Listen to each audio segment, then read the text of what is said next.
I'm standing over what will be the Universal City Station of the Los Angeles Metro. It's 85 feet from up here to down there. They're making me wear a hard hat for safety because this is a construction site. If safety were not your overriding concern, you might want to jump off a bridge like this.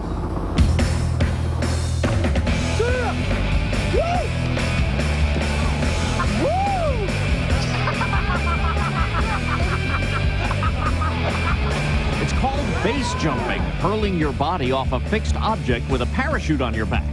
Base, B-A-S-E. B is for building, A is for antenna, S is for span, and E is for earth, or to be more specific, a cliff.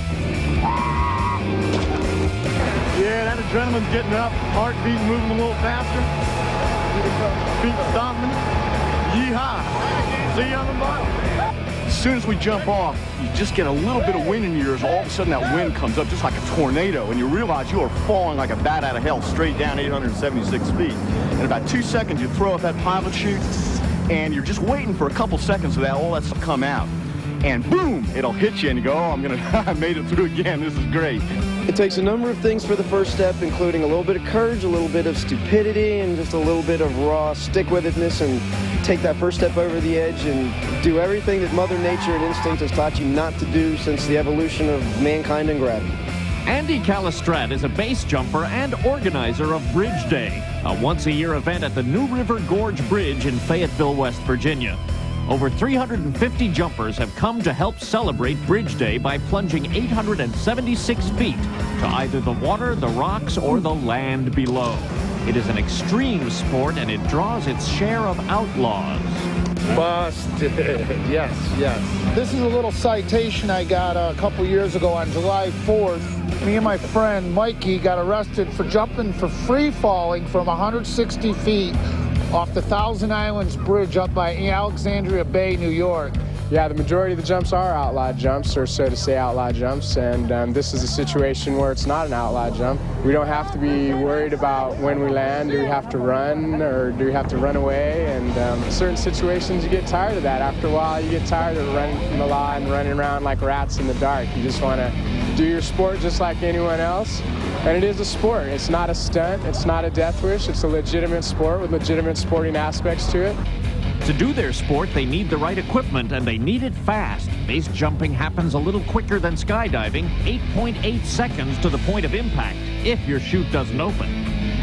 This is what initiates your opening sequence.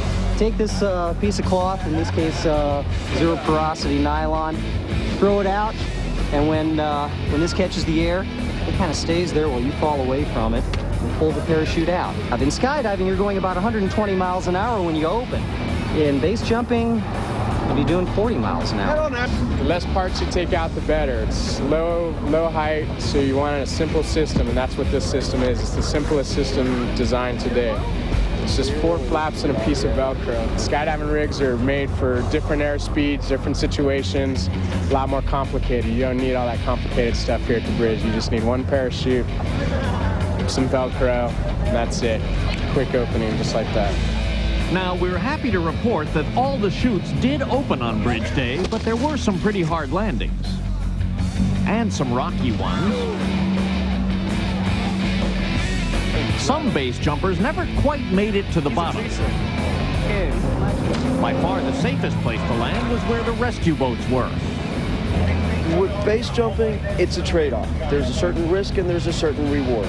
And when the reward outweighs the risk, that's when it becomes worth it. Our goal is to live.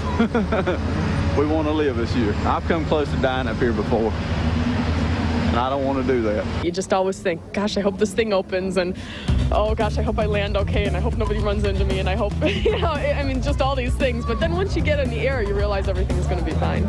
So there's danger below, but that didn't stop Elvis. Elvis has left the bridge! Or Santa. Even the cowardly lion found the courage to take the plunge.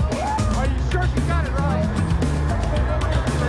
There was competition by finely trained athletes. Yes, people came to show their stuff. There were unusual two-way jumps and spectacular four-ways. In fact, there seems to be a primal urge shared by all the jumpers.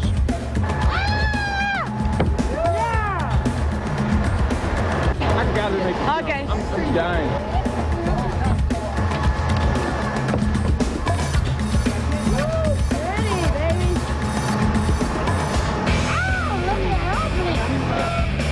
At Bridge Day, it gets pretty easy to tell the experience from the first timer. I was shaking like a leaf. Man, I was talking to myself, don't look down, just look up at the horizon, you'll be fine. You're ready to go, and I look down, I'm like, I'm not at the edge. And then I went.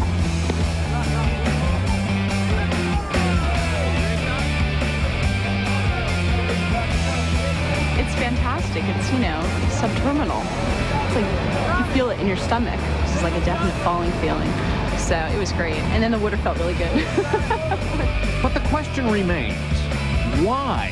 The traction for me is pretty much this is one of the only things that really I've found that really, you know, lets you know that you're alive. You know, I mean, there's a lot of sports out there, a lot of stuff you can do, but base jumping is really kind of on the edge of things to do, and you learn a lot about yourself when you're out there on the edge of a bridge looking at the ground. It's the scariest thing I've ever done in my life, and that's part of the fun. And part of it is just the feeling of just stepping off into nothing. You just cannot believe you're doing it. Oh, wow. This feels good. My heart's pumping. I feel like I just ran 2 miles at a 7-minute-a-mile pace. And now, let's get down for more sessions!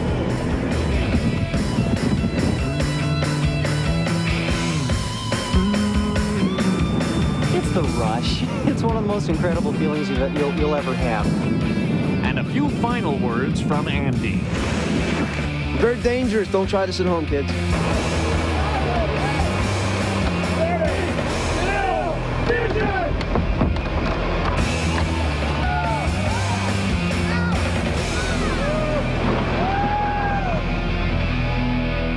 Oh, man, I can't believe you missed that. You know, it really wasn't as bad as I thought. We'll be right back.